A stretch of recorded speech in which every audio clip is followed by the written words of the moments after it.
Hey guys, we are here today to talk about the Electro-Voice EKX15SP. This is a 1300 watt Class D amplified 15-inch subwoofer. It claims 133 dB maximum SPL, which is decently good. It comes with an integrated pole mount for easy speaker installation. This is a threaded type.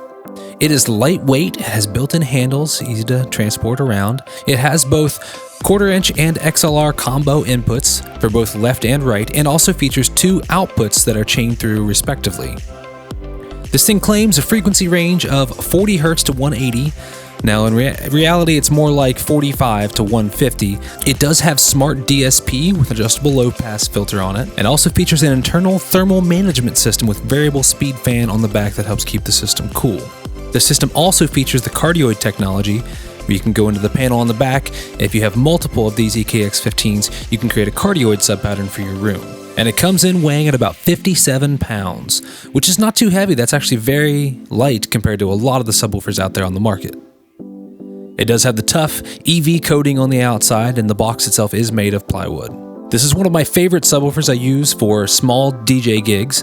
It's lightweight. I can easily carry it in and out of a venue without much ado. I don't have to have a cart or anything like that. It's light enough I can carry it around, and I can take it just about anywhere it needs to go. And it's small enough that it'll fit under my table, or it'll fit in the corner of just about any room.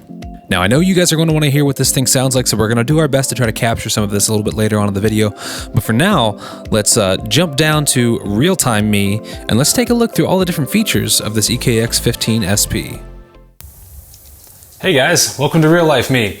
So we're going to take a look at this subwoofer here. Let's get this thing plugged in, and we'll check out the menus on it. Alright, so we just turned it on here. And you can see here, I'll try to get as best of a view as I can here. We have a basic level control when you first turn it on, so you can actually take this thing and increase or decrease the volume of it. This will help you kind of get this thing matched and dialed in with the rest of your speakers. You don't have individual gain inputs, you just have the master input here. But these two are, like I said, chained directly through, so whatever comes in here is going to come directly out of here. It's just going to pull off of both of these for the actual subwoofer portion itself. So we'll click in here to the menu. The first thing we have is a mode preset. Now the mode preset adds like some basic EQ to everything. So the club one obviously is going to be a little bit deeper. You have a live sound option, which is going to give some good response for live music. It's not going to be quite as deep and meant for music. Really here to help reproduce a kick drum. We have the music mode as well. So the music is more of a flat EQ curve on this thing. And like I said, the club one was a little bit, bump on the low end there. And that's it. We just have those 3 options. The next selection, I'm going to go ahead and leave this on clubs where I had it. Next location is the next item is the location. Now this is where you can set this thing to either normal or cardioid.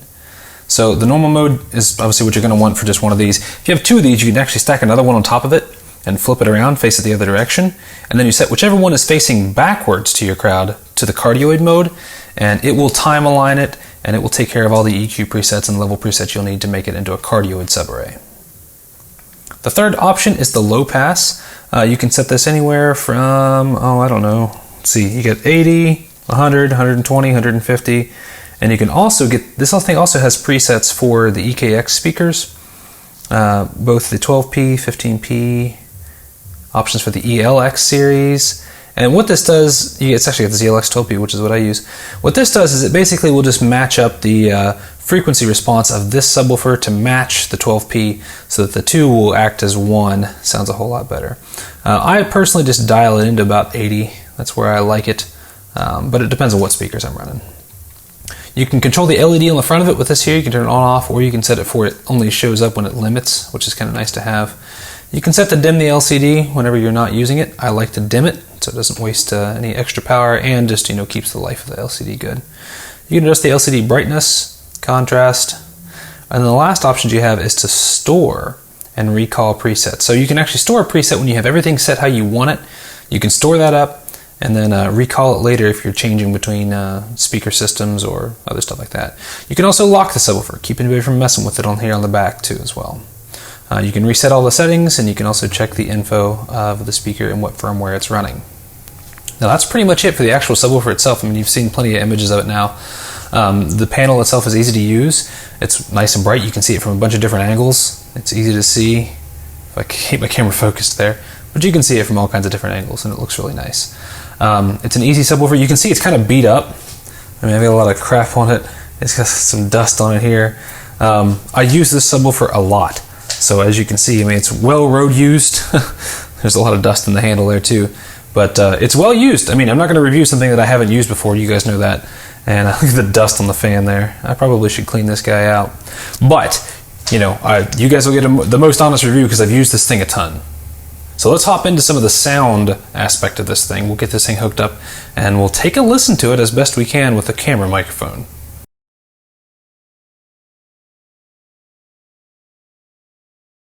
All right, so we're back over here.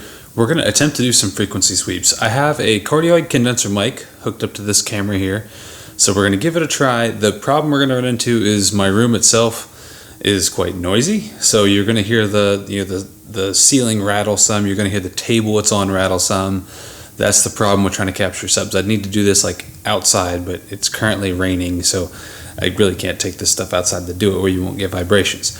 So we're just going to play a little bit. We'll do a couple frequency sweeps, and you guys can make your assumptions from there. But trust me, it does sound like a pretty good subwoofer.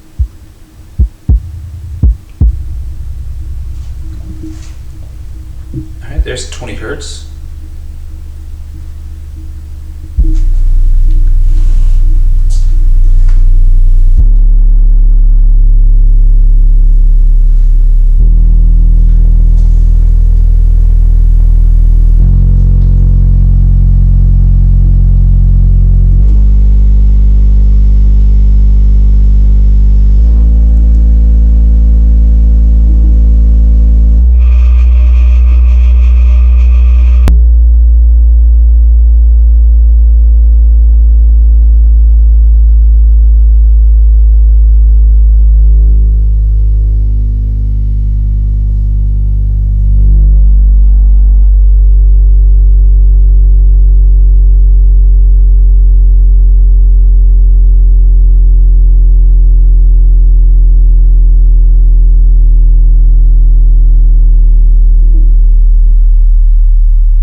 All right, so there you have it. This is the EKX15SP powered subwoofer. I hope you guys enjoyed this review. It was kind of hard to capture the audio on this thing because, you know, that's one thing that you really can't tell until you get it into your room and stuff like that. But for the price and for its abilities, this is an excellent subwoofer. I really am going to highly recommend this one, especially for smaller gigs. You know, this is not going to replace your 18-inch subwoofers or your dual 18s and things like that, but this will be good enough to get you through a lot of the smaller gigs, smaller weddings and things like that, where you really don't need to push a absolute ton of bass. So I appreciate you guys tagging along, and I will see you guys all on the next video.